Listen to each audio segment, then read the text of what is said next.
سيدنا محمد وعلى آله وصحبه وعلى بيته وبارك وسلم.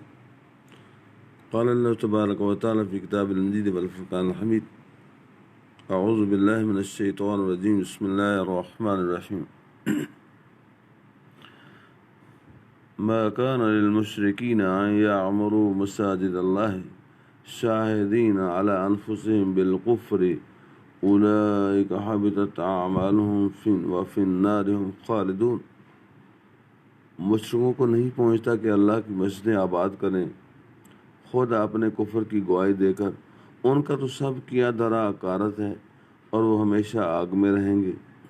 انما یامر مساجد اللہ من آمن باللہ والیوم الآخر واقام الصلاة وآتى الزکاة ولم یخش الا اللہ فعسى اولئک ان یکونوا من المہتدین. اللہ کی مسجدیں وہی آباد کرتے ہیں جو اللہ اور قیامت پر ایمان لاتے اور نماز قائم کرتے ہیں اور زکوٰۃ دیتے ہیں اور اللہ کے سوا کسی سے نہیں ڈرتے. تو قریب ہے کہ یہ لوگ ہدایت والوں میں ہوں. اجعلتم سقایۃ الحاج وعمارۃ المسجد الحرام کمن آمن باللہ والیوم الآخر وجاہد فی سبیل اللہ لا یستوون عند اللہ واللہ لا یہدی القوم الظالمین.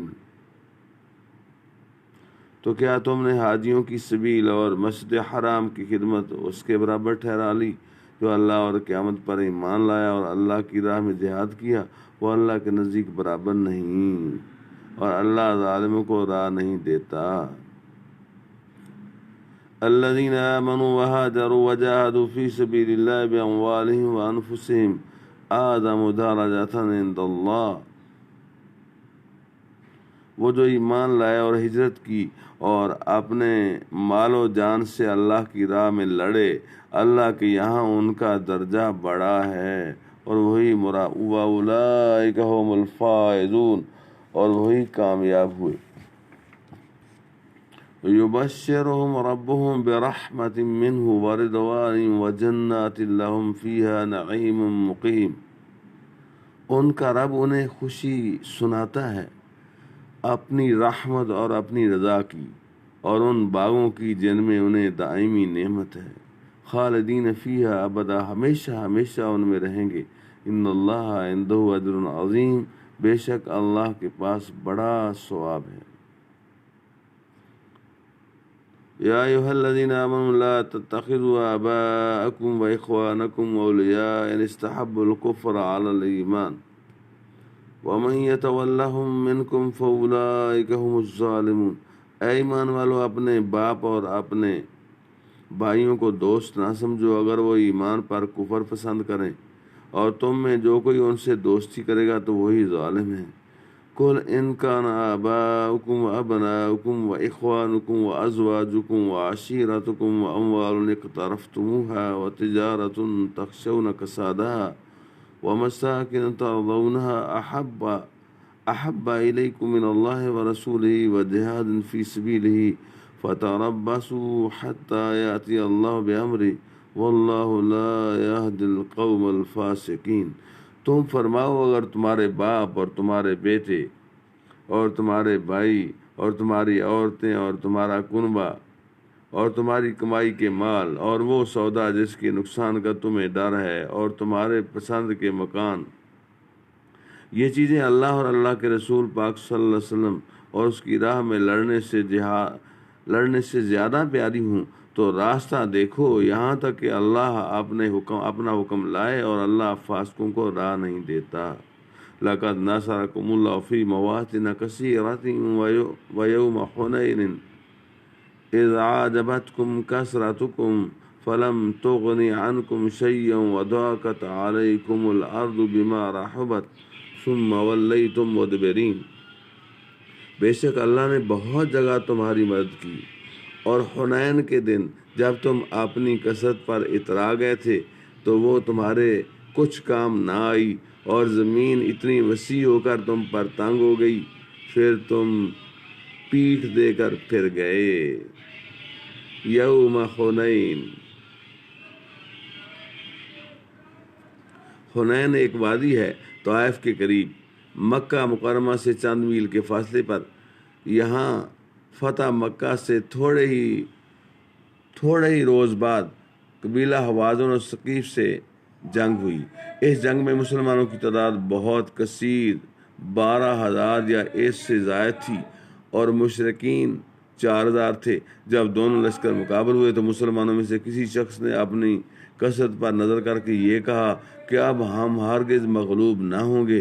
یہ کلمہ رسول کریم صلی اللہ علیہ وسلم کو بہت گراں گزرا، کیونکہ حضور ہر حال میں اللہ تعالیٰ پر توکل فرماتے تھے اور تعداد کی قلت و کثرت پر نظر نہ رکھتے تھے۔ جنگ شروع ہوئی اور قتال شدید ہوا۔ مشرکین بھاگے اور مسلمان مال غنیمت لینے میں مصروف ہو گئے، تو بھاگے ہوئے لشکر نے اس کو غنیمت سمجھا اور تیروں کی بارش شروع کر دی، اور تیر اندازی میں وہ بہت مہارت رکھتے تھے۔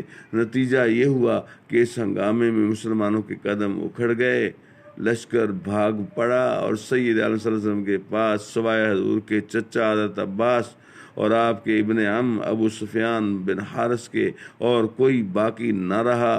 حضور پاک صلی اللہ علیہ وسلم نے اس وقت اپنی سواری کو کفار کی طرف آگے بڑھایا اور حضرت عباس کو حکم دیا کہ وہ بلند آواز سے اپنے اصحاب کو پکاریں۔ ان کے پکارنے سے وہ لوگ لبیک لبیک کہتے ہوئے پلٹ آئے اور کفار سے جنگ شروع کی۔ جب لڑائی خوب گرم ہوئی، حضور پاک صلی اللہ علیہ وسلم نے اپنے دستے مبارک میں سنگریزے لے کر کفار کے منہوں پر مارے اور فرمایا، رب محمد کی قسم، بھاگ نکلے۔ سنگریزوں کا مارنا تھا کہ کفار بھاگ پڑے اور رسول کریم صلی اللہ علیہ وسلم نے ان کی غنیمتیں مسلمانوں کو تقسیم فرما دیں۔ ان آیات میں اس جنگ حنین کا واقعہ بیان کیا گیا ہے۔ سبحان اللہ۔ ثم انزل سکینتہ علی رسولہ وعلی المؤمنین وانزل جنودا لم تروها۔ پھر اللہ نے اپنی تسکین اتاری اپنے رسول پر اور مسلمانوں پر، اور وہ لشکر اتارے جو تم نے نہ دیکھے، اور کافروں کو عذاب دیا اور منکروں کی یہی سزا ہے۔